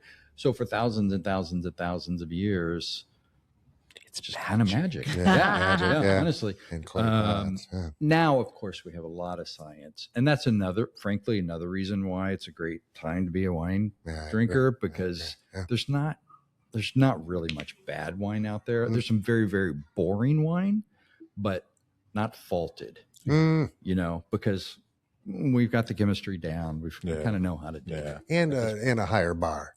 Yeah. So One of the other things we say is wine was a discovery, not an Not an invention. invention, yeah. Right. Yeah, It was fair. like the Oh, yeah. grapes were primed for this to happen. Like when you talk about magic. Yeah, It's like yeah. everything you need is in the grape. this is before water beds, though. That's like- Well, it's tough to pull off. You have to talk about the living wine. I mean, that's kind of a cool thing that we do. That's different. So as Sunday said, a wine grape, much smaller than a table grape, also much sweeter, much higher sugar, which you need because that's what ultimately becomes the alcohol. So smaller grape, thicker skin, it's a ticking time bomb for fermentation because all you need, there's yeast everywhere. So that thin membrane, between all the sugar in the middle and yeast everywhere outside, it doesn't take much to get it going. And we think the first wines 9,000 years ago were total accidents. It was just like somebody forgot about a bunch of grapes they picked and came back later. And even now you'll occasionally see a news story about monkeys who are eating fruit off the floor of the forest. Listening to Skinner all of a sudden. So we have one wine we call living wine that we make in that fashion. And it's actually the one thing we make across the street under that roof. Everything else we do in a proper production facility over in Eastern Washington. So all we do is crush the grapes. And allow wildly occurring. In a stainless steel tank. In a stainless steel tank. Sure. So there's a little technology. We want to make historic wine, but not faulted wine. Sure. Are there Fraser feet in? Yeah, right. in there? We didn't go quite that far, although that's still a tradition in many places around the world. Yeah. So anyway, living wine is totally organic. We use the ambient wild yeast That's from fantastic. the vineyard. Oh, yeah. So it's kind of a weird. And it's I a think white it's totally grape cool. that we leave on the skins for a little longer, so it's become an orange wine. So Interesting. orange wine over Yeah. there. Yeah. Huh. Orange And that's wines are on not the- made from oranges. People. On the tasting menu? It is. Yeah. Yep. Okay. Living wine, Interesting. because it's always evolving. Fascinating. Yeah. It's I not just, preserved. uh, in Yeah, because any way. I think that's fantastic. Yeah. Plus, that's DIY and kind of punk rock. It's cool. Punk rock. Like, Right. Yeah, I remember like 2006-ish, that movie Sideways Oh, comes out, and everybody all of a sudden is like, Everybody hates Merlot. why does everybody hate Merlot? Yeah. Actually, So I'm a listen, fan. Merlot is the number one grape in France. It's Is the that what most it is? common grape Okay. both in Bordeaux and in the whole country. So it's a really great grape for making wine. The Paul Giamatti character in that movie was reacting specifically to a certain kind of Merlot. It was made especially in Central California. The reason that California makes 90% of the wine in the United States is not because of Napa and Sonoma. That's a really small part of it. There's a whole lot of bulk wine, what we call jug wine, which is not a compliment. Josh or something. That comes from the Central Valley and just tons and tons and tons and tons. It's quantity over quality. Okay. And when Merlot is made that way, it's just best thing you can say is inoffensive. Yeah. It Are doesn't you have a lot of chewing character. gum? Yeah. Isn't that one of the statements Paul Giamatti said? Yeah. Are you chewing gum? Tasting it's wine. like, So anyway, Merlot's great, but high. Did you guys have a Merlot? We don't. No, We okay. should.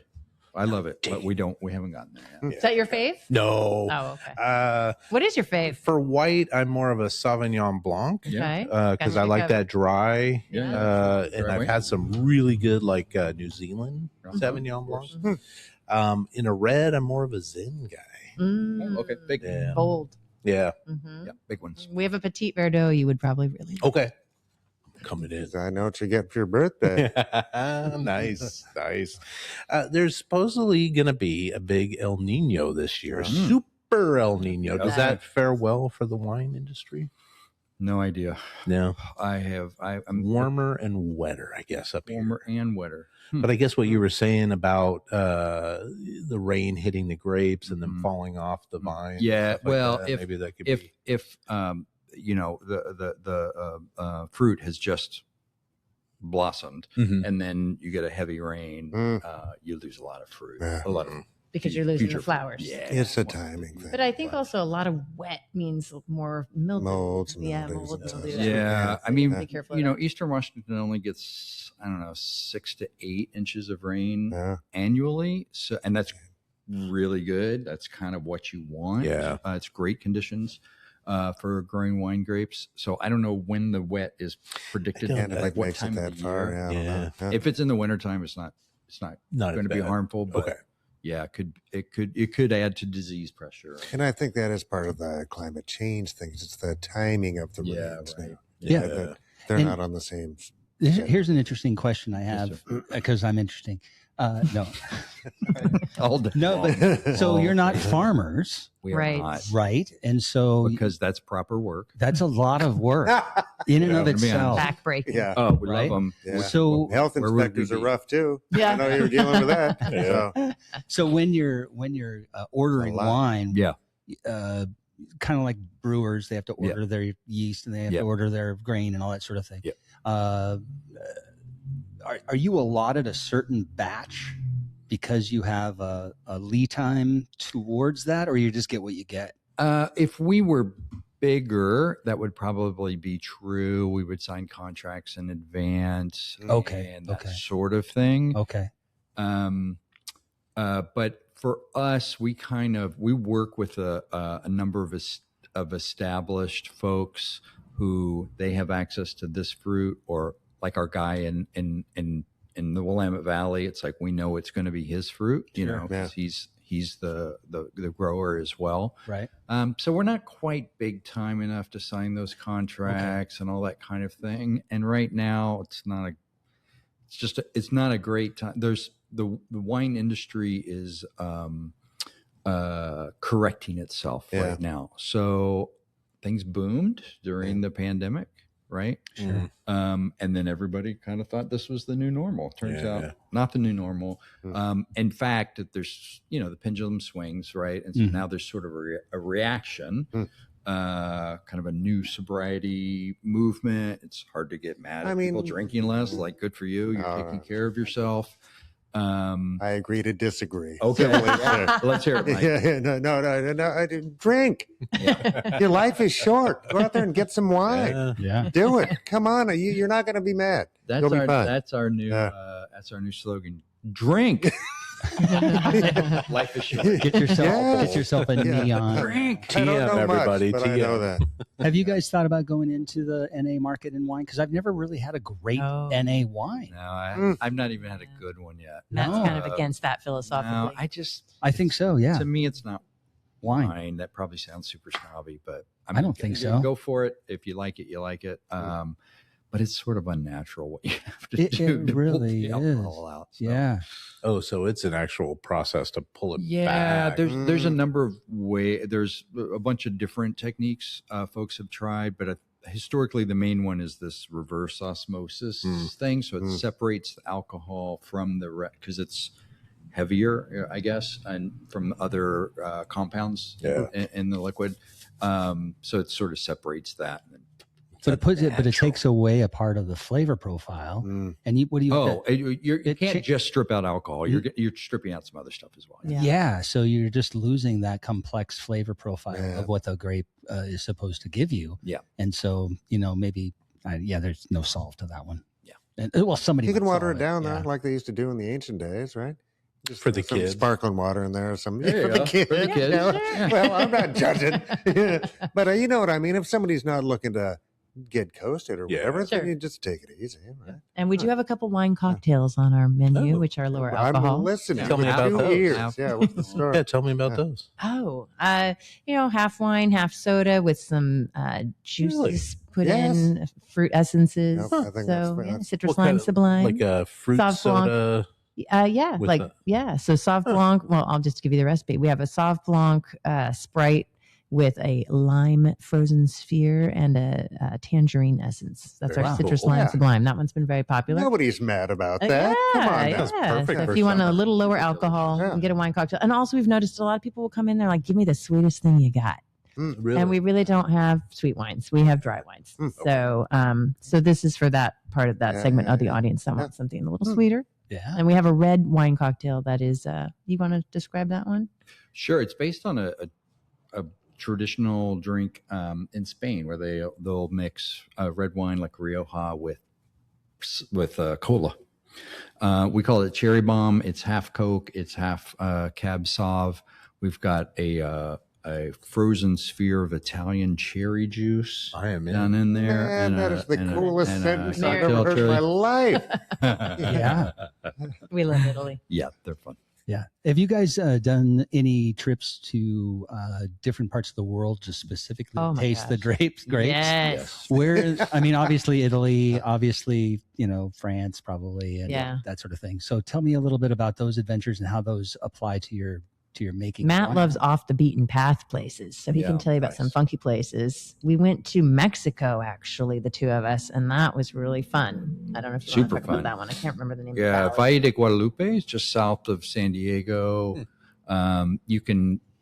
I mean, we landed at the San Diego airport, and within 2 hours, I mean, we went to pick up the rental car. Within an hour and a half, we were having wine in Mexico. Is that by Delicious wine. Ensenada? So pretty close. Pretty close. Yes. And aren't they some of the oldest grapevines in North America? Wow. Well, Mexico was the original wine producing nation in the Americas. First wines made. Which makes sense now that you mention it. Yeah. But before Argentina, before Chile, definitely before the United States. So yeah, they have a great tradition down there. Not a lot of quality focused winemaking historically, but that's sort of happening now. They used to grow a lot of grapes for, cheap kind of brandy and that sort of thing. But now they're getting more serious about quality, Communion which wine, is maybe? great. Thank God for the monks. Yeah. Yeah. Or the wine that's in the bladder wines. Yeah, the yeah. box Boda wines. bags. Yeah. Boda bags. Yeah. Boda's okay. I like Boda. But so you've been to some other Box. really cool places? Yeah, really peculiar places for wine. Japan, India, China. Yeah. So, wine, the wine grapes that we use, Vitis vinifera, it's a European wine variety. There are certain places you can grow them and certain places you can't. And, like in the middle, like if you just look at around the globe, you have sort of this band in the northern hemisphere and band in the southern hemisphere, and everything between it is where we grow coffee, where we can grow coffee. And so, that's why there's wine in South Africa and wine in Australia and wine in New Zealand. But then there's these other less common places. And even in countries that are known for making wine, there's still unknown spots. In Germany, there's a place called the Ahr Valley, which makes a really nice Pinot Noir. A lot of really nice Pinot Noir, but it's not one of the famous areas in Germany, but it's super charming. And you can go there and literally go out into the vineyards and get a bottle of wine out of a vending machine. So I think that's pretty much That's cool. That's very a reason to go enough. Yeah. Yes. And don't ever tell Rick Steves about those places. He screws it for everybody. He'll blow it up. Yeah. We need to keep those secret because they need to be discoverable. Were these journeys for before you started and trying to figure out sort of directions to go, or were these they were always honestly mostly for fun. Yeah. Okay. Yeah. I mean, we learn a lot from it, and we, It's a good ride. we write it off It's as a a good business write-off. expense. Still Absolutely. talking about business. Yeah. Geez, And I think that's wonderful. Matt's always had another job that he does on top of the wine. Can you believe somebody So a would lot of actually his hire me? travels were related to his work in the pro audio industry. Yeah. Oh, yeah. And he was like the sales guy for what was the Asia Pacific region. So Yeah, that's why so you were in geez, India. Yeah, I and wasn't just Japan like and- landing in India to go taste wine, but yeah. Yes, you Work it were. in. Yes, you Yes, were. you were. But he just looks for wine wherever he goes. I do have this vision in my mind, you two walking through a vineyard on a misty Oh. filled day and walking up and pecking. Yeah. Oh, this would be perfect And for seeing What's your- the music that's yeah. playing in I this don't scene, know. I haven't Charles? got That's there really yet. I haven't yeah. got there yet. I'll come up with Something from Renoir. Yeah, from the age of. famously. That's right. His musical side. Or Bon Hand Jovi. flip. Bon Jovi's making wine. Oh my Is he? Did he really? Oh, right. Yeah, on. yeah. Yeah, he turned out to be a pretty good person. Well, there you Glad go. to see that. Go figure, right? Yeah. Yeah. Who knew? Well, guys, thank you so much for coming in. Oh, my really goodness, appreciate it. Folks, go to 911 South 3rd right here in Renton, Yeah. 3rd and Main. Plenty of parking. There's parking lots all over. If you can't find street parking, go to drumrollwine.com. Mm-hmm. Check out all the stuff they do, all the events. You guys have play dates. I forgot to mention Oh, that. Second Yeah. Saturday of every month. Bring Second your kids Saturday? in because we are all ages all the time. Oh, geez, that's great. yeah, That's we great. love animals as well. Bring your dog. Yeah. Bring your dog. Yeah, nice. Yeah. Thank Go you. sign up for the The wine club. wine club. Oh, yeah. Or sign somebody that you love up for it. Yes. Oh, no, it's a Make great idea. Great gift. Yeah, Yeah. it's a great gift. And you guys will mail? Is that Yeah, a we do potential? ship as Okay. well, yeah. Okay. Mm. Because I got a lot of California Yeah, we got the, Oh, the okay. Jakarta 9. We got 9 people in Jakarta who watch this show. regularly. Wow. Okay. Religiously. I don't know. It's Mike's smile. I think. Oh, yeah. That's got a face for radio, kid. Yeah, drumrollwine.com. Yes, please. Sunday, tell us the name of your book again, because that was a great, we didn't get into that. That's okay. Yeah, I write books for kids for the 3rd to 7th grade level. And my most recent was called Mighty Inside, a historical fiction that was inspired by my Black father being raised in Spokane in the 1950s. So it won the Washington State Book Award a few years back. And Fantastic. yeah, I'm very proud of that book. Yeah, is that on the Amazon? Oh, and yeah, everything? all the places. Okay, we're Library, Mighty Inside. King County Library. Nice. Sunday, you have a very good speaking voice. Well, thank Do you. you do a lot of voiceovers, or do you do any? I would love to if anyone's hiring. I was are. a broadcast journalism major at USC. Actually. We don't well. pay, but Hey, for experience, I would do it. Yeah. I would do it. I we love did it. a bunch of different radio plays. But do you have any versions of your books that are radio? Oh, like Good audio. question. Like Yeah, all most of my books have been turned into audiobooks, Oh, but I was not the reader for those. Yeah, when it's kind of cool. Like with Could have been. audiobooks, they actually hire like professional actors because they have to do all the voices. Oh, So they different actually voice the characters. Yeah, it's more of a dramatic reading. Well, you Okay. should have I us think that's do my that here. retirement We plan. Hey. Yeah. a part of our Oh, Mike business retired. here is that. So, Okay, yeah, we'd love to include you guys in that. sounds good. yeah. Matt, Sunday, thank you guys so much Thank for you. coming in. Yeah. The Frasers, everybody. Drumrollwine.com. I don't know where to look. Jude. He's trying to find the button, I think. There it is. Oh, there it is. Oh, yeah. Settle down. It was out of batteries, but then What kind of battery is that there? double A's. I got lots. I know. It was fantastic Yeah. seeing Drumroll Wine here, Matt and Sunday Fraser. Yeah, you're not going to find a better couple on this planet. Very cool Yeah, folks. yeah. I'm really glad we got them as neighbors right Yeah, across yeah, the yeah, street. yeah. So go visit them at 911 South 3rd Mhm. Street. It's basically 3rd and Main. Lots of parking around the area, Oh, yeah. parking lots, Yeah. street parking. Grab some dinner somewhere and then head over and do a wine tasting, or do that in reverse. Either way. Oh, yes. Go check out their events, drumrollwine.com. That's drumrollwine.com. Rolls right off the tongue. It does. Right off the tongue. Yeah, great couple, and we're glad they're seeing success here Yeah. in the heart of downtown Renton. Yeah, percussionists. So And a you know they're- percussionist. Yeah, they're a solid singer. people, right? And she said she played Yeah. the congas or yeah, something. yeah, Yeah. okay. That's And cool. the tambourine. Yeah. And a voice. She's a voice like And a, a more of a singer. That was she had a great voice. Yeah, She did have a good Matt, you were good too. Oh, sure. Yeah. Sunday's voice was very, very nice. Yep. Like, It was very Yeah, good people. Good people. good folks.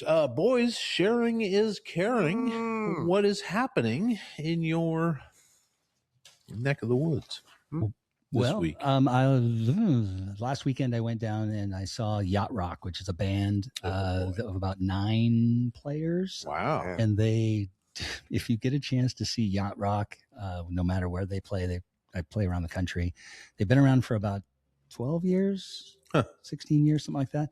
And they are a fun experience. Did they do sailing? They takes Yeah. me they away. did. Certainly did. where I They go. did. Nice. They did. Little Along with all the other great 70s kind of Yeah, what else is like Jimmy Buffett? They did a little Jimmy Buffett. What'd they do? A little hamburger in Supertramp, maybe? paradise? Oh, Supertramp is yacht rock? Oh, and would you call it Supertramp? Yeah, are they? No, I don't know. No, but Bob Seger and Oh. Seeger's yacht rock? they've got some Seeger stuff in there. Nice. They're all rolled wearing, over like, in his grave. Yeah. Just kidding, Bob. What's the no, that's somebody else. Let's take those old records off the shelf for Take sure. those old records off the shelf. People love No, that song. Yeah. Yeah, they missed that one. They might have it in Oh. their repertoire, but they play Oh, for they a couple do. hours. Gosh, man, I've got videos of it. and Yeah. I'm not really good with the whole idea of I'm trying like to think of remembering who the else names and is stuff. yacht rock or yacht rock. Mm, Yeah, there's a bunch. Yeah. There's a bunch, and whatever Yeah, they're it was a good choosing time. was Yeah. great, and their renditions were perfect. Nice. Each one of the characters that either sang or was playing the guitar solo or whatever, they just looked great. The sound was great. Everything was great. And we went to this place across the river on the east side that was an old school. You're talking PDX, right? Yeah, Portland.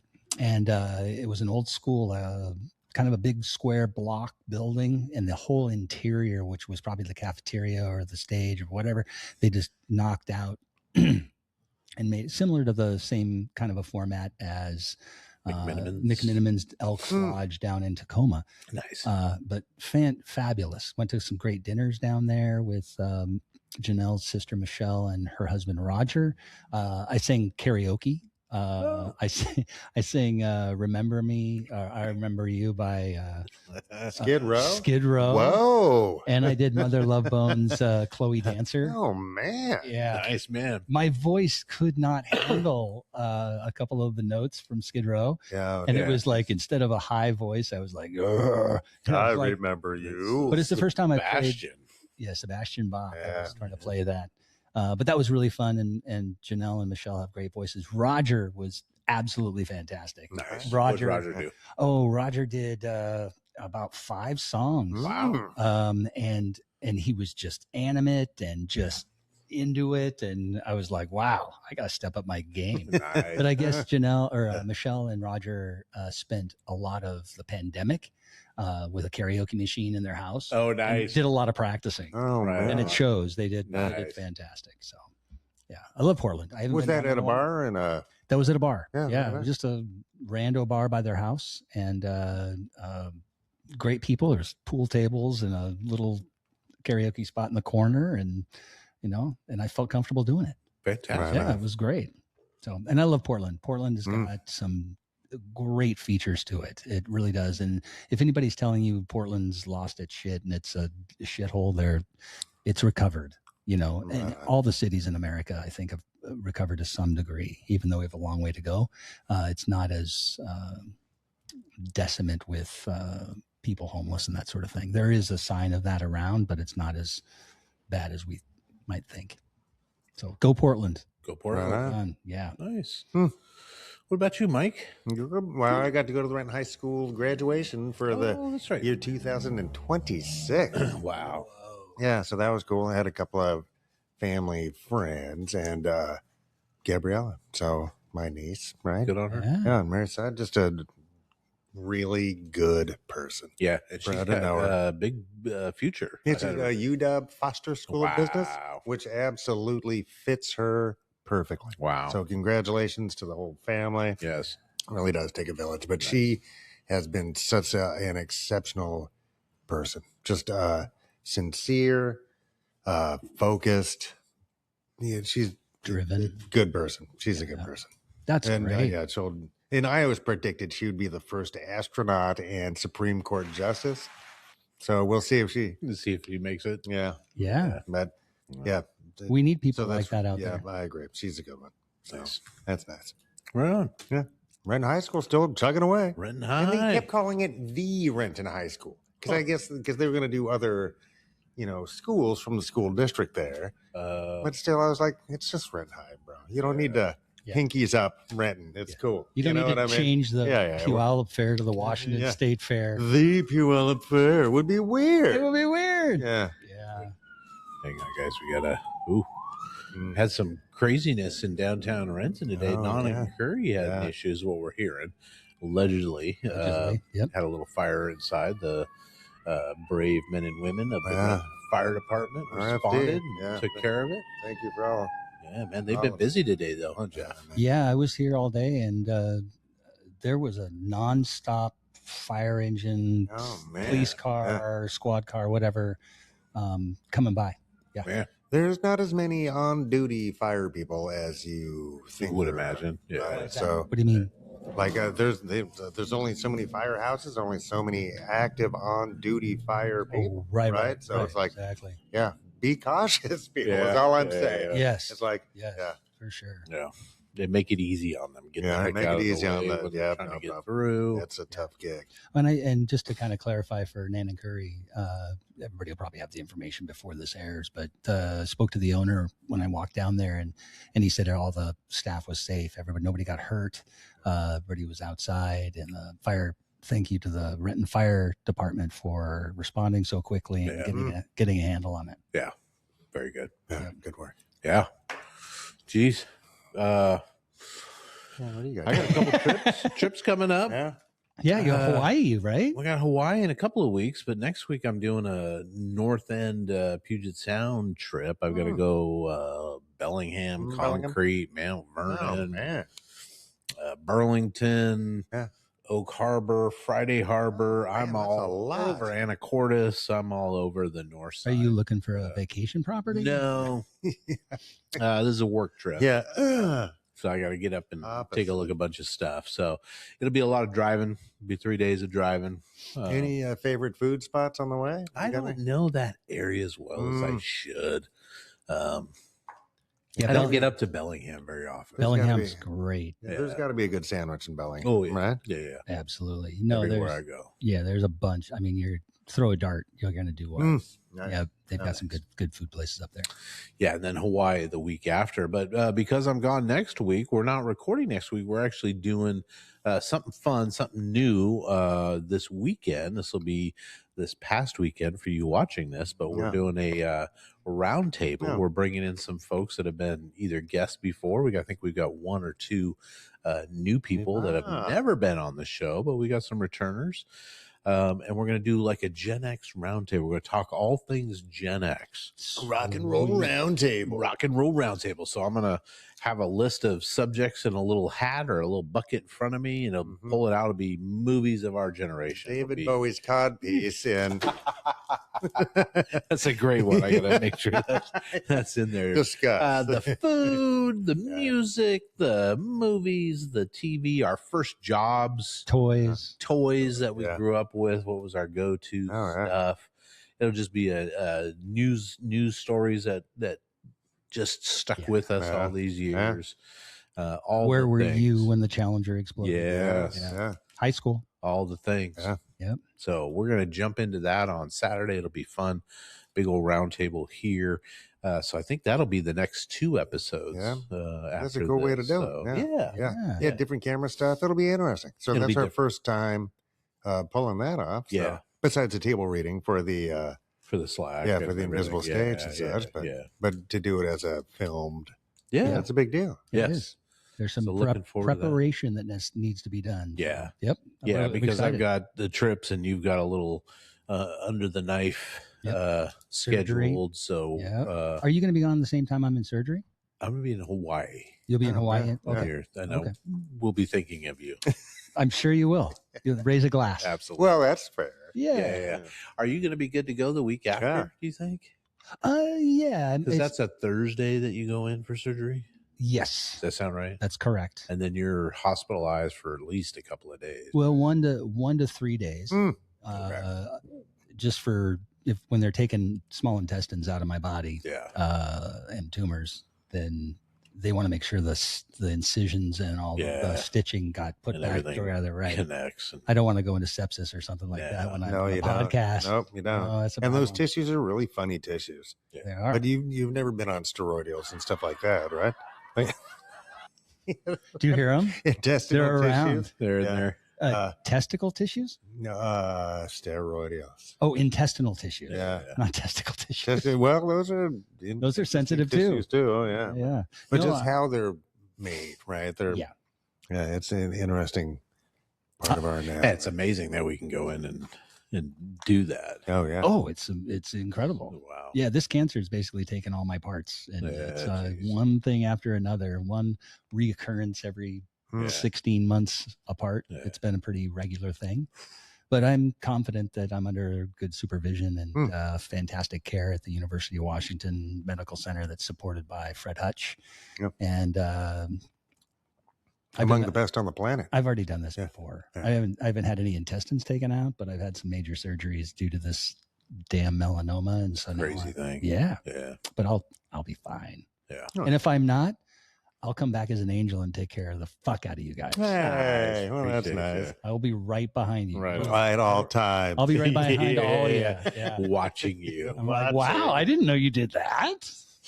Gently. Wow. Gently. Wow. Oh, my God. When she says harder, it doesn't mean faster. Yeah. Sorry. So Hawaii, though, man, what island are you going to? Maui. Okay. Not been to Maui yet. Okay. Right on. And then you get to see the old banyan tree there in I think I'll go down to that part and I see might the sneak decimation. down. I know the girls because we're it'll be the daughter, the wife, and a friend of the family, daughters is coming. So they have we're gonna go swim with turtles and we're gonna go lay on the beach. It's recommended. Is it?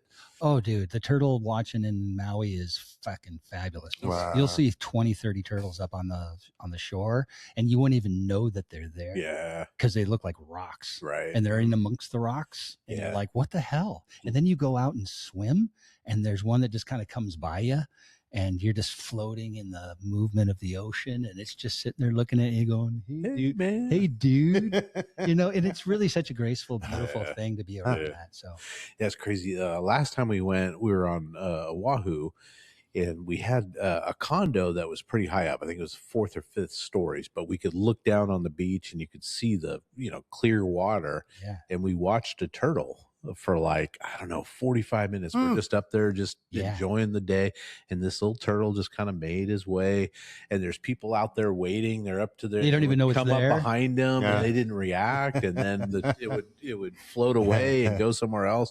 Some people were turn around and go, "Oh, what the hey," yeah. They're big. They're big, yeah. Oh yeah. It's really magical. Nice. What do you want to do while you're there?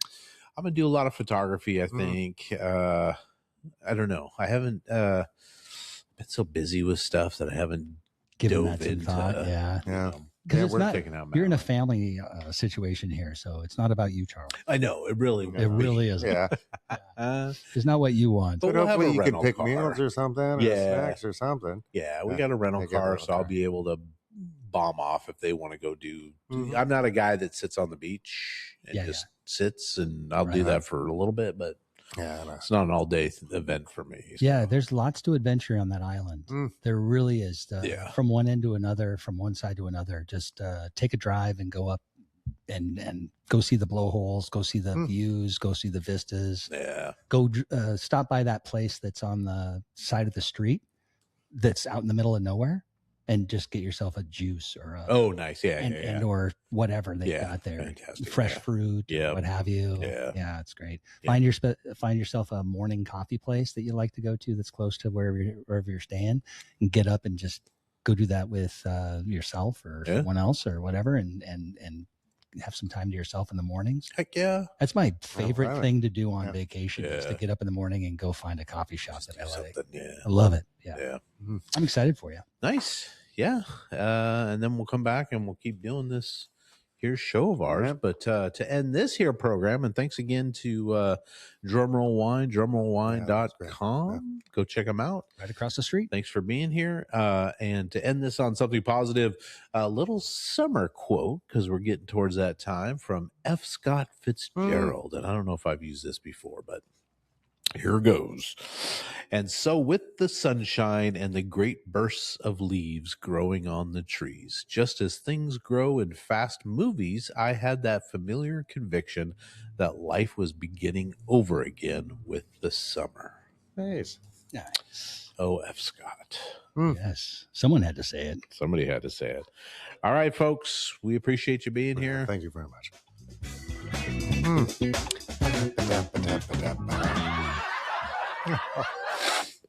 Nice. Please like, subscribe, comment, and share. And if you think this episode is worth $1 or $5, the boys would love to have it. And don't forget to visit r-townpodcast.com for all the links. For less than a cup of coffee, you can also join the website in the member-only area for exclusive bonus content, vlogs, and more. It's just $3 a month or $30 a year. Thank you for listening to this production of Our Town Podcast Extraordinaire.